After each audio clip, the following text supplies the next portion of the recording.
Welcome back to our journey through Louisa May Alcott's timeless masterpiece, Little Women.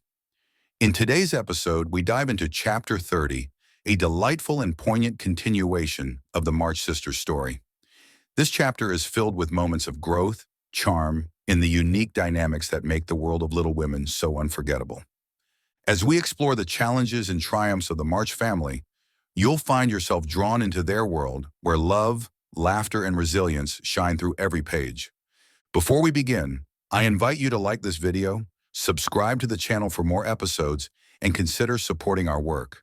For just $5 a month, you can join our community of supporters at obsidianriver.com/supporter and help us continue bringing these classic stories to life. Now let's step back into the lives of Jo, Meg, Beth, and Amy as we uncover the treasures of Chapter 30 of Little Women. Little Women. Chapter 30. Consequences. Mrs. Chester's fare was so very elegant and select that it was considered a great honor by the young ladies of the neighborhood to be invited to take a table, and everyone was much interested in the matter. Amy was asked, but Jo was not, which was fortunate for all parties, as her elbows were decidedly akimbo at this period of her life, and it took a good many hard knocks to teach her how to get on easily. The haughty, uninteresting creature was let severely alone, but Amy's talent and taste were duly complimented by the offer of the art table, and she exerted herself to prepare and secure appropriate and valuable contributions to it. Everything went on smoothly till the day before the fair opened. Then there occurred one of the little skirmishes which it is almost impossible to avoid, when some 25 women, old and young, with all their private piques and prejudices, try to work together. May Chester was rather jealous of Amy, because the latter was a greater favorite than herself, and, just at this time, several trifling circumstances occurred to increase the feeling. Amy's dainty pen and ink work entirely eclipsed May's painted vases. That was one thorn. Then the all-conquering tutor had danced 4 times with Amy, at a late party, and only once with May. That was thorn number 2, but the chief grievance that rankled in her soul and gave her an excuse for her unfriendly conduct was a rumor which some obliging gossip had whispered to her that the March girls had made fun of her at the Lambs. All the blame of this should have fallen upon Jo, for her naughty imitation had been too lifelike to escape detection, and the frolicsome Lambs had permitted the joke to escape. No hint of this had reached the culprits, however, and Amy's dismay can be imagined when, the very evening before the fair, as she was putting the last touches to her pretty table, Mrs. Chester, who of course resented the supposed ridicule of her daughter, said in a bland tone, but with a cold look, "I find, dear, that there is some feeling among the young ladies about my giving this table to anyone but my girls. As this is the most prominent, and some say the most attractive table of all, and they are the chief getters-up of the fair, it is thought best for them to take this place. I'm sorry, but I know you are too sincerely interested in the cause to mind a little personal disappointment, and you shall have another table if you like." Mrs. Chester had fancied beforehand that it would be easy to deliver this little speech, but when the time came, she found it rather difficult to utter it naturally, with Amy's unsuspicious eyes looking straight at her, full of surprise and trouble. Amy felt that there was something behind this, but could not guess what, and said quietly, feeling hurt and showing that she did, "Perhaps you had rather I took no table at all?" "Now, my dear, don't have any ill feeling, I beg. It's merely a matter of expediency, you see. My girls will naturally take the lead, and this table is considered their proper place. I think it very appropriate to you, and feel very grateful for your efforts to make it so pretty. But we must give up our private wishes, of course, and I will see that you have a good place elsewhere. Wouldn't you like the flower table? The little girls undertook it, but they are discouraged. You could make a charming thing of it, and the flower table is always attractive, you know." "Especially to gentlemen," added May, with a look which enlightened Amy as to one cause of her sudden fall from favor. She colored angrily, but took no other notice of that girlish sarcasm, and answered, with unexpected amiability, "It shall be as you please, Mrs. Chester. I'll give up my place here at once and attend to the flowers, if you like." "You can put your own things on your own table if you prefer," began May, feeling a little conscience-stricken as she looked at the pretty racks, the painted shells, and quaint illuminations Amy had so carefully made and so gracefully arranged. She meant it kindly, but Amy mistook her meaning and said quickly, "Oh, certainly, if they are in your way." And sweeping her contributions into her apron, pell-mell, she walked off, feeling that herself and her works of art had been insulted past forgiveness. Now she's mad. "Oh dear, I wish I hadn't asked you to speak, Mama," said May, looking disconsolately at the empty spaces on her table.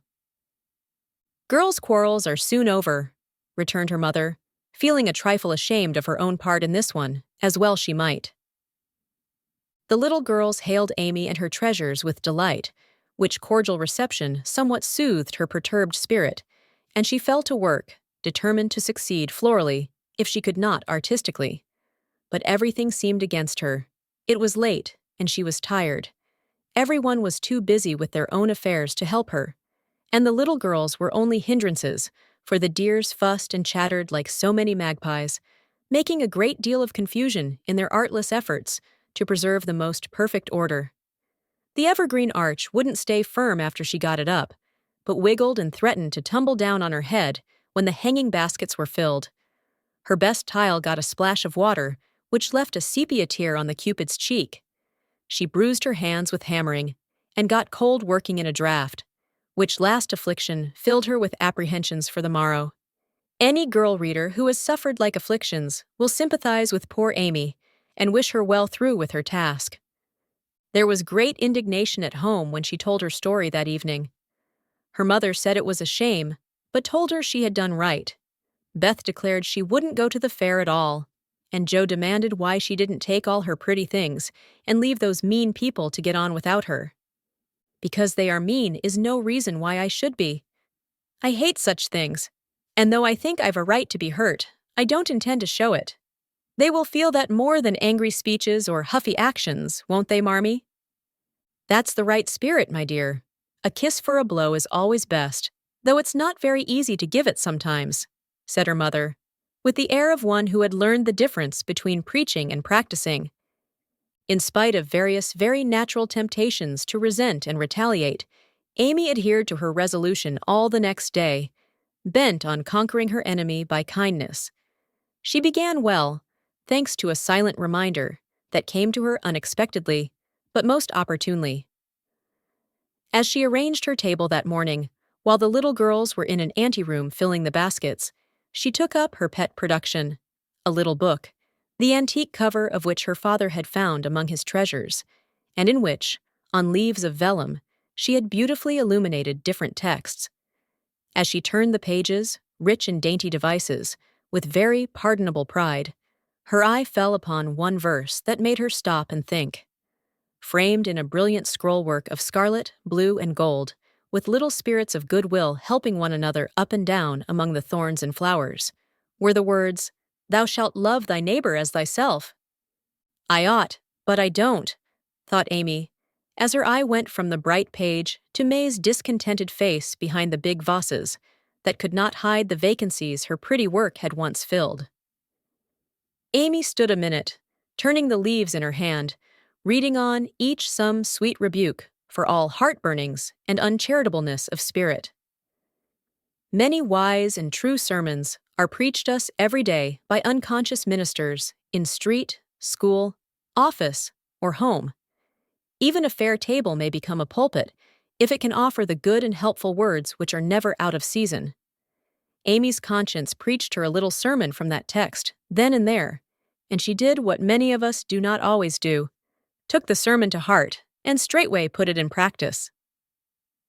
A group of girls were standing about May's table, admiring the pretty things and talking over the change of saleswomen.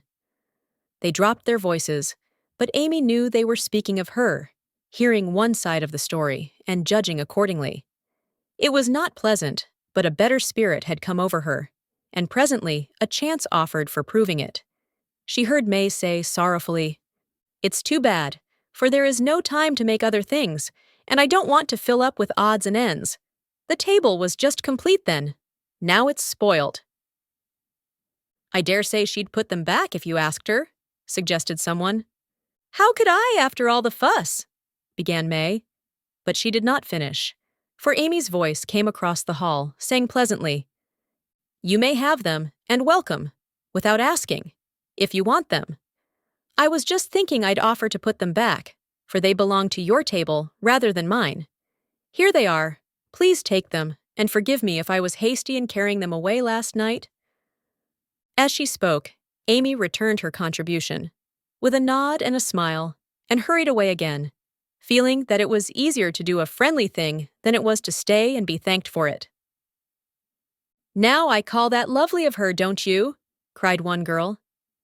May's answer was inaudible, but another young lady, whose temper was evidently a little soured by making lemonade, added with a disagreeable laugh, "Very lovely," for she knew she wouldn't sell them at her own table. Now that was hard. When we make little sacrifices, we like to have them appreciated at least. And for a minute, Amy was sorry she had done it, feeling that virtue was not always its own reward. But it is, as she presently discovered, for her spirits began to rise, and her table to blossom under her skillful hands. The girls were very kind, and that one little act seemed to have cleared the atmosphere amazingly. It was a very long day, and a hard one to Amy, as she sat behind her table, often quite alone, for the little girls deserted very soon. Few cared to buy flowers in summer, and her bouquets began to droop long before night. The art table was the most attractive in the room. There was a crowd about it all day long, and the tenders were constantly flying to and fro with important faces and rattling money boxes. Amy often looked wistfully across, longing to be there, where she felt at home and happy, instead of in a corner with nothing to do. It might seem no hardship to some of us, but to a pretty, blithe young girl, it was not only tedious, but very trying. And the thought of being found there in the evening by her family, and Laurie and his friends, made it a real martyrdom. She did not go home till night, and then she looked so pale and quiet that they knew the day had been a hard one, though she made no complaint and did not even tell what she had done. Her mother gave her an extra cordial cup of tea, Beth helped her dress, and made a charming little wreath for her hair, while Jo astonished her family by getting herself up with unusual care, and hinting darkly that the tables were about to be turned. "Don't do anything rude, pray, Jo. I won't have any fuss made, so let it all pass, and behave yourself," begged Amy, as she departed early, hoping to find a reinforcement of flowers to refresh her poor little table. "I merely intend to make myself entrancingly agreeable to everyone I know, and to keep them in your corner as long as possible. Teddy and his boys will lend a hand, and we'll have a good time yet," returned Jo, leaning over the gate to watch for Laurie. Presently the familiar tramp was heard in the dusk, and she ran out to meet him. "Is that my boy?" "As sure as this is my girl," and Laurie tucked her hand under his arm, with the air of a man whose every wish was gratified. "Oh, Teddy, such doings!" And Jo told Amy's wrongs with sisterly zeal. "A flock of our fellows are going to drive over by and by, and I'll be hanged if I don't make them buy every flower she's got, and camp down before her table afterward," said Laurie, espousing her cause with warmth. "The flowers are not at all nice," Amy says, "and the fresh ones may not arrive in time. I don't wish to be unjust or suspicious, but I shouldn't wonder if they never came at all. When people do one mean thing, they are very likely to do another," observed Jo, in a disgusted tone. "Didn't Hayes give you the best out of our gardens? I told him to." "I didn't know that. He forgot, I suppose. And as your grandpa was poorly, I didn't like to worry him by asking, though I did want some." "Now, Jo, how could you think there was any need of asking? They are just as much yours as mine. Don't we always go halves in everything?" began Laurie, in the tone that always made Jo turn thorny. "Gracious, I hope not. Half of some of your things wouldn't suit me at all.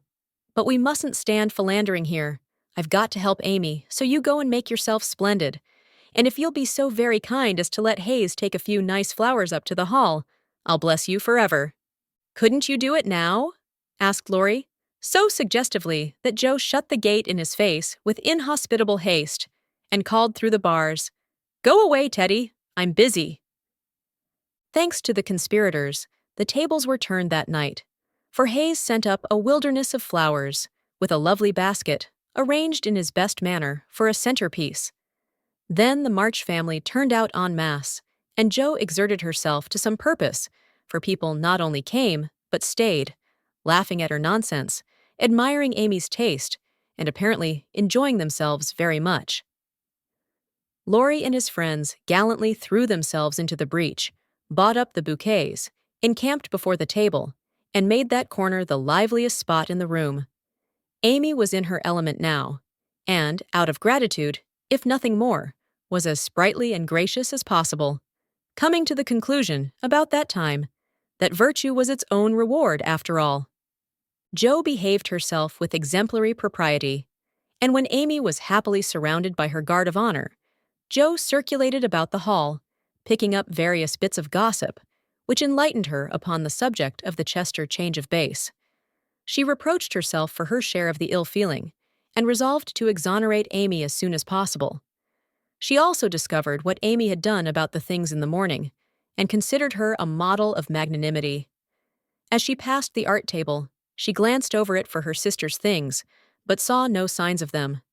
"Tucked away out of sight, I dare say," thought Jo, who could forgive her own wrongs, but hotly resented any insult offered to her family.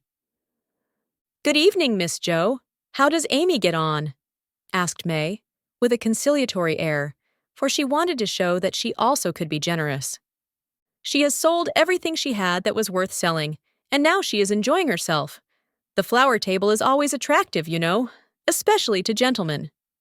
Jo couldn't resist giving that little slap, but May took it so meekly she regretted it a minute after, and fell to praising the great vases, which still remained unsold.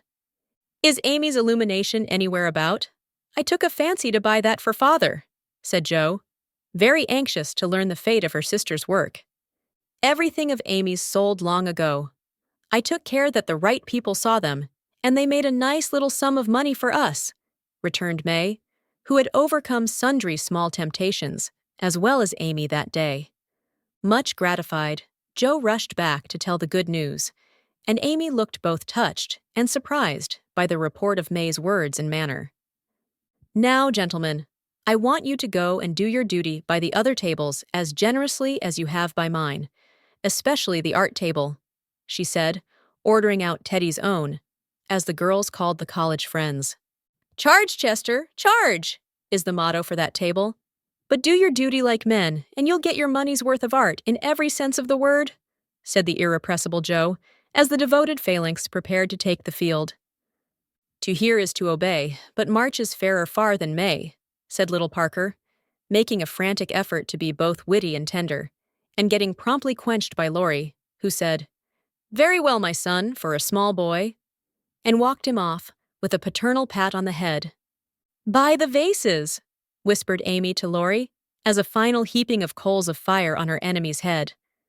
To May's great delight, Mr. Lawrence not only bought the vases, but pervaded the hall with one under each arm. The other gentlemen speculated with equal rashness in all sorts of frail trifles, and wandered helplessly about afterward, burdened with wax flowers, painted fans, filigree portfolios, and other useful and appropriate purchases. Aunt Carol was there, heard the story, looked pleased, and said something to Mrs. March in a corner, which made the latter lady beam with satisfaction, and watch Amy with a face full of mingled pride and anxiety, though she did not betray the cause of her pleasure till several days later. The fair was pronounced a success, and when May bade Amy good night, she did not gush as usual, but gave her an affectionate kiss and a look which said, "Forgive and forget." That satisfied Amy, and when she got home, she found the vases paraded on the parlor chimney-piece with a great bouquet in each. "The reward of merit for a magnanimous March," as Laurie announced with a flourish. "You've a deal more principle and generosity and nobleness of character than I ever gave you credit for, Amy. You've behaved sweetly, and I respect you with all my heart," said Jo warmly, as they brushed their hair together late that night. Yes, we all do, and love her for being so ready to forgive. It must have been dreadfully hard, after working so long, and setting your heart on selling your own pretty things. I don't believe I could have done it as kindly as you did, added Beth from her pillow. Why, girls, you needn't praise me so. I only did as I'd be done by. You laugh at me when I say I want to be a lady, but I mean a true gentlewoman in mind and manners, and I try to do it as far as I know how. I can't explain exactly, but I want to be above the little meannesses and follies and faults that spoil so many women. I'm far from it now, but I do my best, and hope in time to be what Mother is. Amy spoke earnestly, and Joe said with a cordial hug, I understand now what you mean, and I'll never laugh at you again. You are getting on faster than you think, and I'll take lessons of you in true politeness, for you've learned the secret, I believe. Try away, dearie. You'll get your reward someday, and no one will be more delighted than I shall. A week later, Amy did get her reward, and poor Joe found it hard to be delighted.